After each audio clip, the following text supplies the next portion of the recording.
The elite behavioral architect, my wife, was one of the world's elite behavioral architects. But when her high school sweetheart drove drunk and killed someone, she leveraged her terrifying skills against me, her husband, to secure his freedom. Julian Vance can't go to prison. You need to forget this memory and take the fall for him. When you get out, I will compensate you tenfold. My son, then only 5 years old, stood beside her, nodding vigorously. You're just a useless dad anyway. When you're in jail, Uncle Julian can finally be my dad. I stared at them, and my consciousness sank into a bottomless darkness. As they wished, I forgot everything about them. But what they didn't know was that hypnosis, especially one so aggressively deployed, could be broken. The chilling touch of cold metal pressed against my wrists. I looked down and saw a pair of gleaming handcuffs. The detective opposite me, his face impassive, was reading me my rights. My mind was a blank slate, heavy and suffocating, as if stuffed with wet cotton. What happened?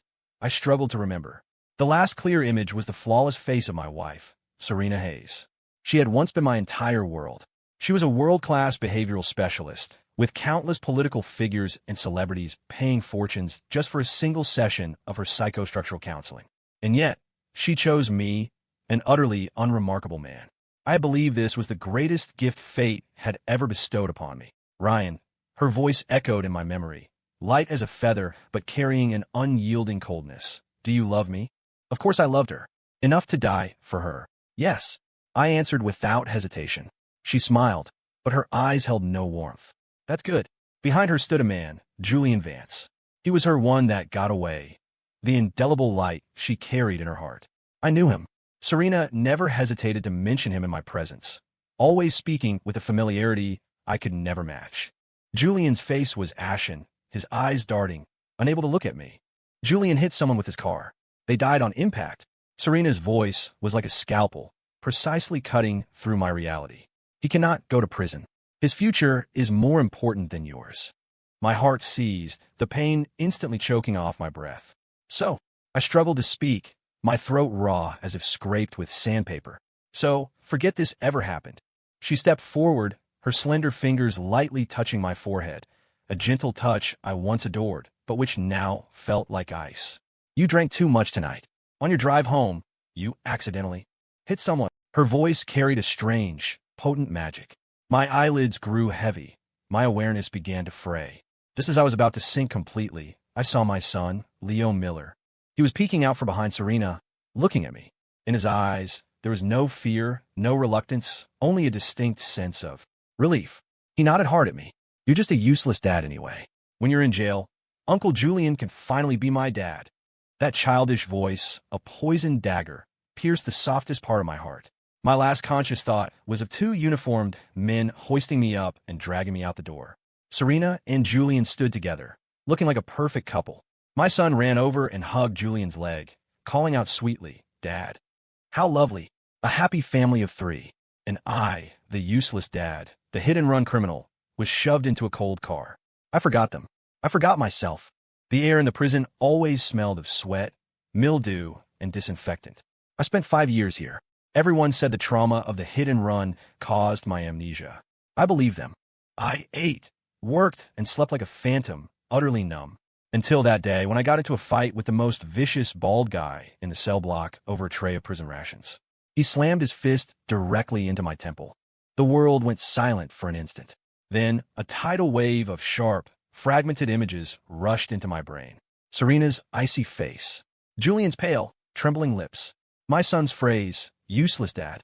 Forget this memory and take the fall for him. Uncle Julian can finally be my dad. Boom! Something exploded in my mind.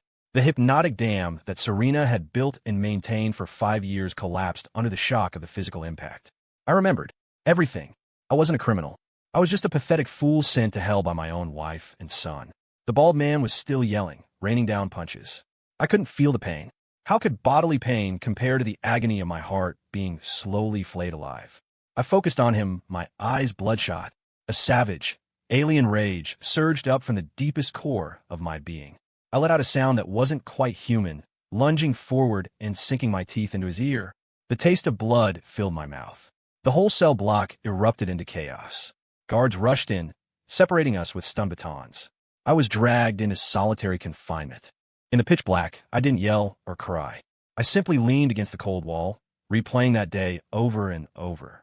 Every word Serena spoke, every expression my son made, the love and family ties I had cherished as sacred truth were, from beginning to end, a meticulously planned deception.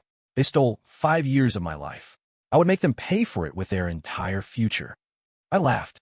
In the dead silence of the dark room, the sound was chilling, like a demon crawling out of the abyss. From that day on, I changed. I was no longer numb or silent. I began to study obsessively. In the prison library, I devoured every book on law, not missing a single one. I wrote appeal briefs for other inmates and offered them legal counsel.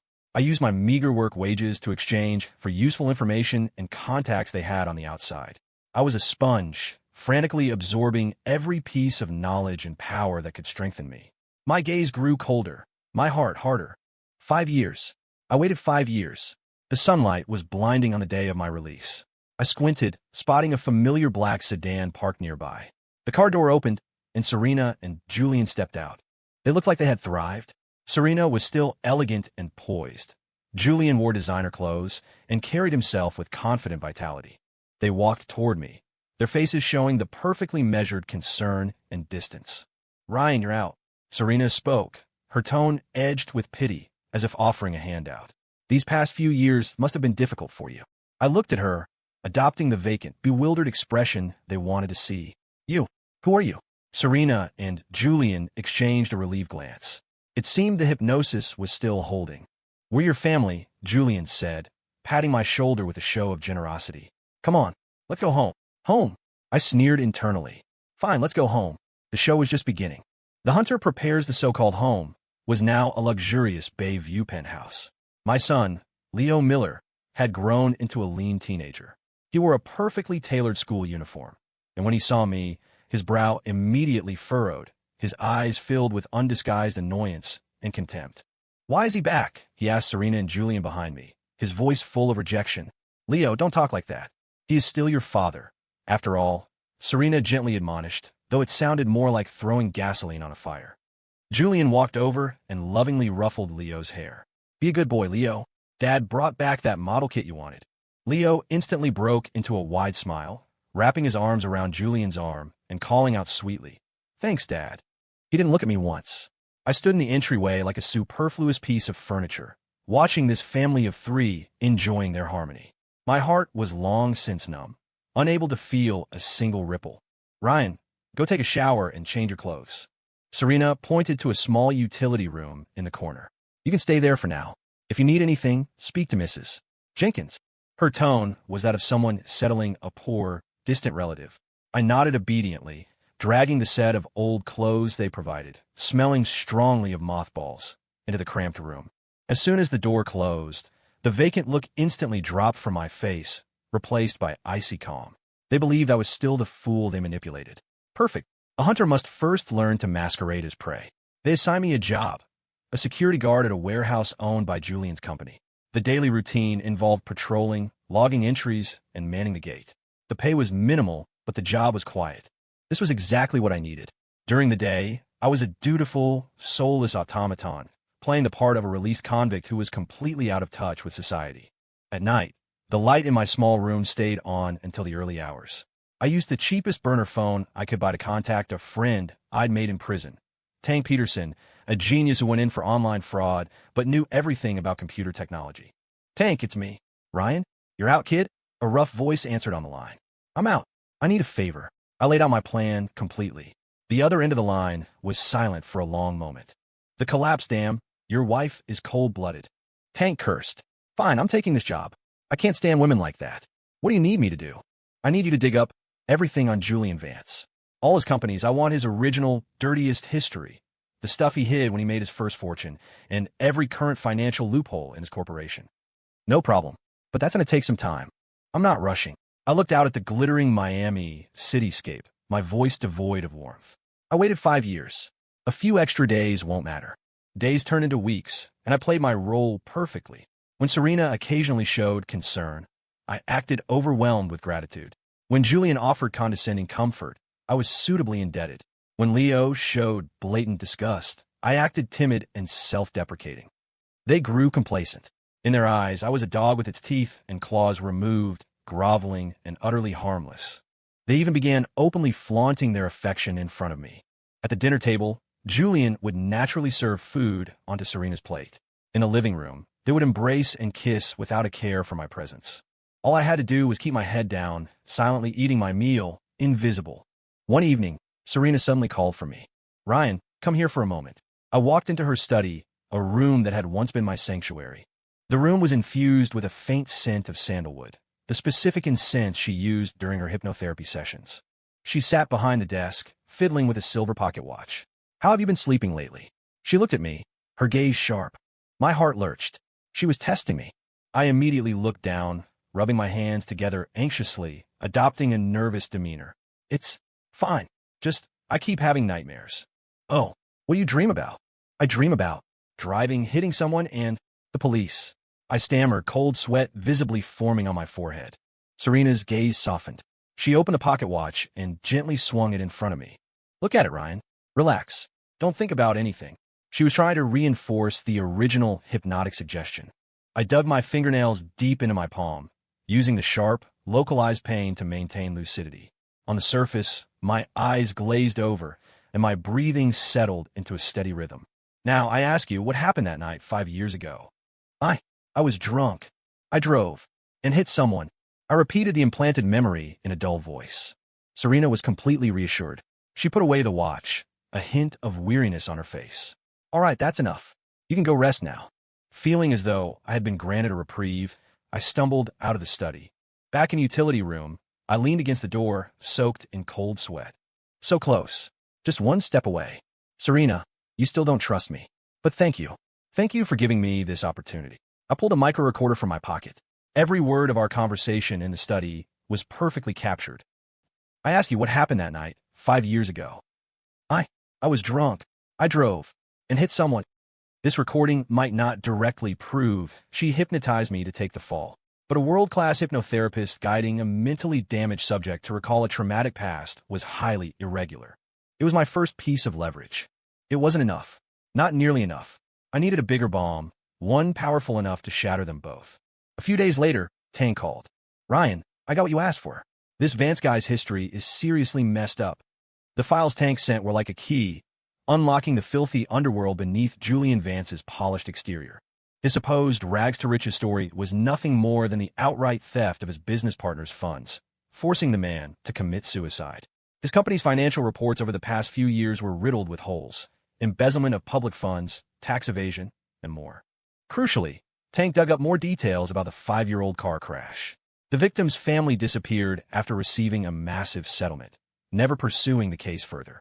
The source of that money, however, wasn't Julian's account. It had been funneled through an offshore trust fund, passing through several shell companies before reaching the family. The actual controller of that trust fund was Serena Hayes. The chain of evidence was slowly closing. I needed a catalyst, a way to gain access to core evidence and deliver the fatal blow. The opportunity came quickly. Julian's company was bidding on a multi-billion-dollar municipal project, the most critical business venture for his firm in the coming years. He had mobilized every contact and resource he possessed. As a small-time warehouse guard, I couldn't access this, but I had my own methods. I started accidentally demonstrating my talent for warehouse management in front of Julian. For instance, showing how rearranging inventory saved space or how streamlining the logistics process improved efficiency. These were bits of basic knowledge I'd picked up from former logistics inmates, but for an executive like Julian, who only cared about the bottom line, it was enough. After a few instances, Julian looked at me with a touch of approval. "Ryan, I didn't realize you had this competence." He offered a rare compliment. "Keep up the good work. You won't be overlooked."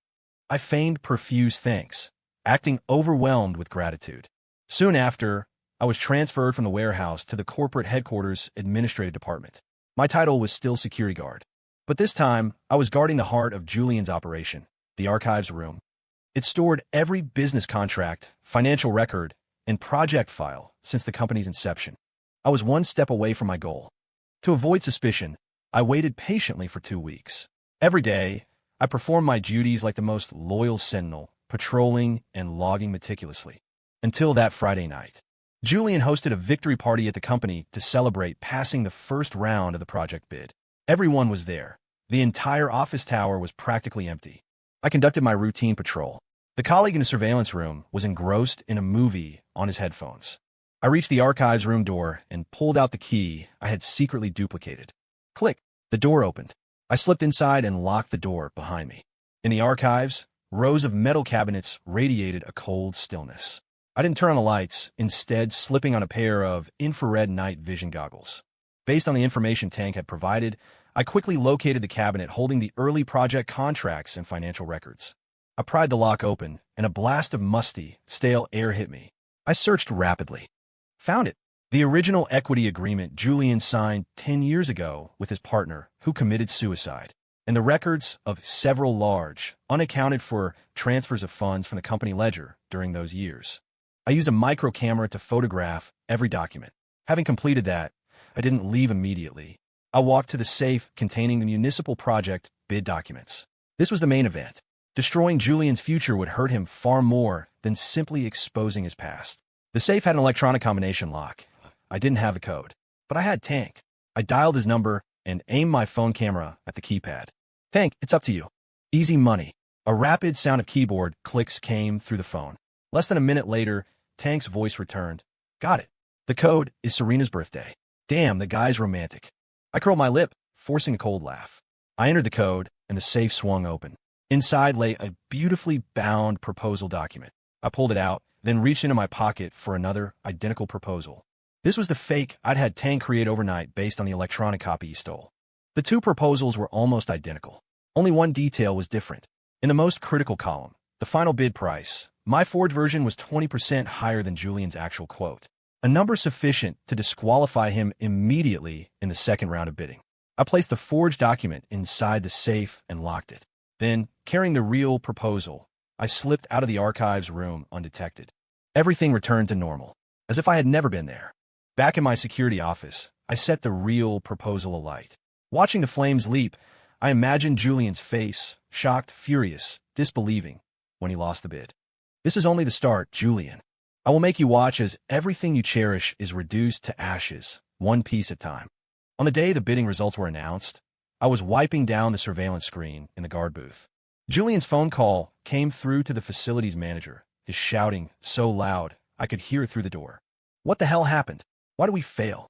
Wasn't our bid the strongest? The price was 20% higher? That's impossible. I set the price myself. Who touched the proposal? Find out. I want you to check every single inch of that process. The entire company plunged into chaos. Everyone involved in the proposal creation team was interrogated. Each person swore they had neither leaked nor modified the bid documents. The bitter taste of ruin the surveillance footage was reviewed dozens of times, yet no suspicious person was ever seen entering the archives room. In the end, it became a cold case. Julian lost the multi-billion-dollar project, suffering a massive setback. The company's stock immediately plummeted. He became volatile and angry, screaming at employees in the office and brooding at home. Serena tried to calm him, but he impatiently pushed her away. What do you know? Do you realize how much I poured into this project? It's all gone. Everything is gone. He roared hysterically, sweeping everything off the table. For the first time, Serena's face showed genuine helplessness and confusion. Her pride, her hypnosis, could manipulate minds, but it could not reverse tangible business losses. I stood in the corner, observing everything with cold detachment. Did hurt. This was nothing yet. Next, I would show them the meaning of true despair. I anonymously bundled the evidence of Julian's embezzlement and tax fraud and sent it to several hard-hitting financial media outlets, as well as the IRS and the Securities and Exchange Commission, SEC. Overnight, Julian transformed from a successful business elite into a despicable scoundrel targeted by everyone. Stunning scandal. Julian Vance's fortune exposed, built on forcing partner to commit suicide. SEC investigation underway. Vance Corp suspected of massive tax evasion. The news was everywhere. The company's phones rang nonstop, partners demanded contract terminations, and banks arrived to collect debts. Vance Corp's stock went into freefall, instantly vaporizing hundreds of millions. Julian was utterly defeated. He locked himself in his study for days. When he finally emerged, he looked 10 years older, drained of all vitality. He stared at me, his eyes bloodshot and crazed. It was you. It had to be you. He suddenly lunged, grabbing my collar. No one else could have done this. You never had amnesia. I let him hold me, my face still displaying that vacant expression, my eyes wide with fear and innocence. I don't know what you're talking about. Stop pretending, Julian roared, raising his fist to hit me. Stop. Serena rushed in, blocking him. She looked at the frantic Julian, then at the trembling me, her expression complex. Julian, calm down. He's a broken man. How could he possibly pull this off? It has to be a competitor targeting you. Julian gasped for breath, his crimson eyes fixed on me, trying desperately to find a flaw in my mask. But there was none. My acting now deserved an Oscar. Finally, he let go, collapsing onto the sofa in despair. It's over. Everything is over. He held his head, groaning in agony. Serena looked at him, a flicker of pain in her eyes. She took a deep breath and made a decision. It's not over. She walked to Julian, knelt down, and grasped his hand. Trust me, I'll fix this. Just like 5 years ago. I smiled internally. Finally pulling out your last ace, Serena. I was waiting for her. Serena began mobilizing all her contacts. She tried to use money to suppress the negative press. She sought the best lawyers to clear Julian's name. She even contacted the family of the car crash victim from 5 years ago, hoping they would publicly state this settlement had nothing to do with Julian. But she failed, because I had already anticipated her every move.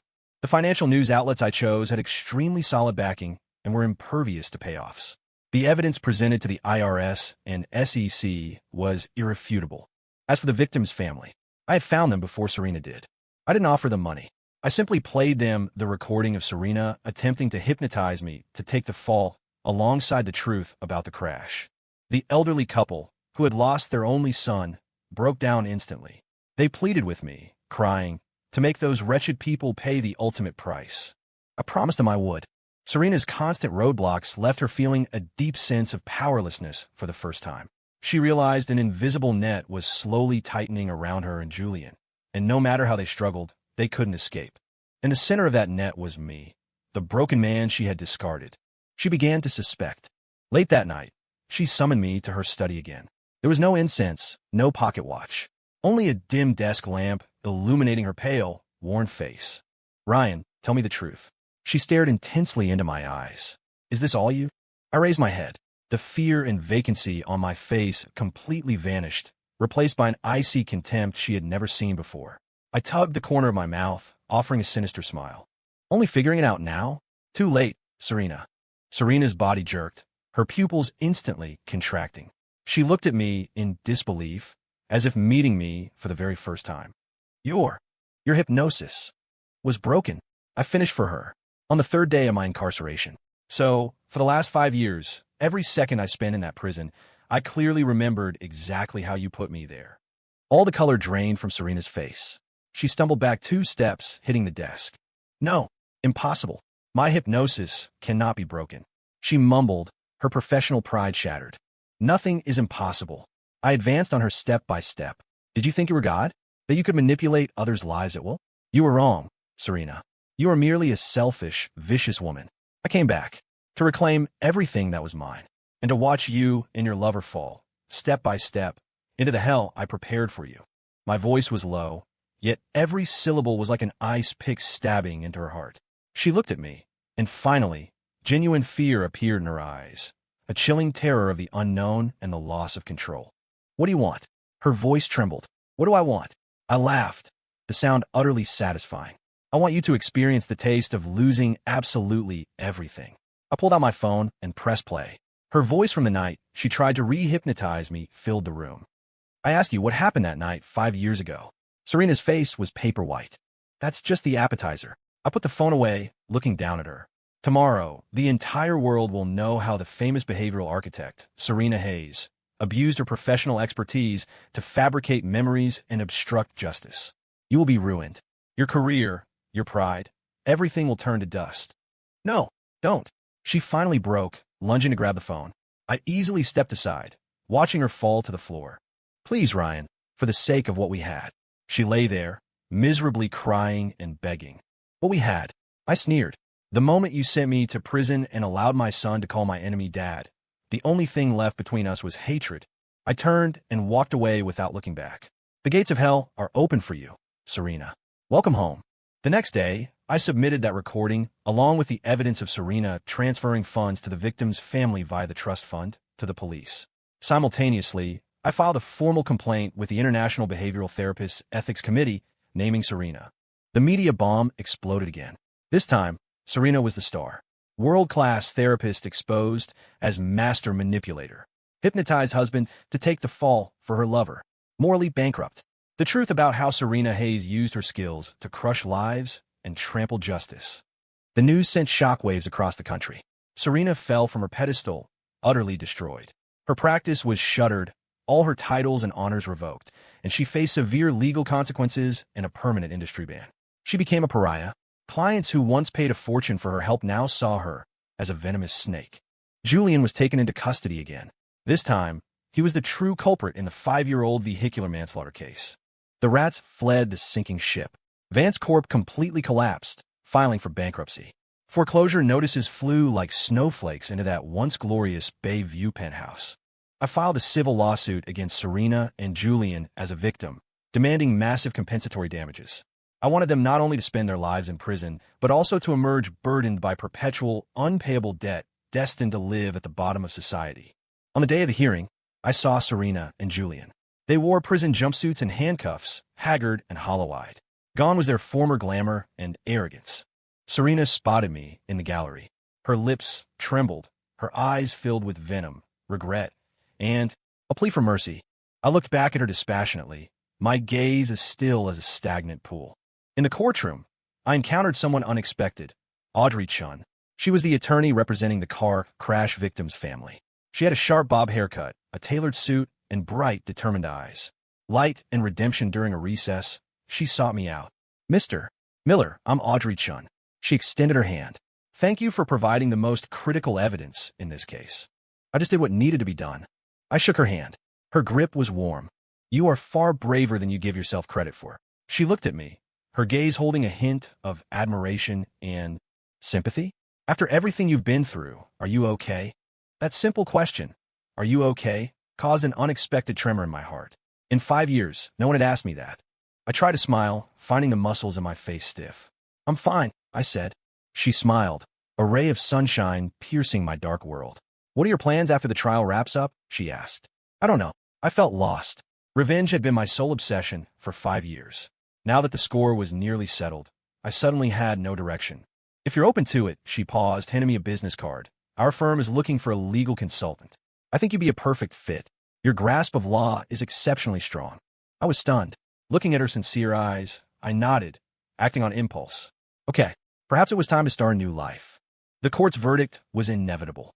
Julian Vance was found guilty of vehicular manslaughter and obstruction of justice. Counting both offenses, he received a sentence of 15 years.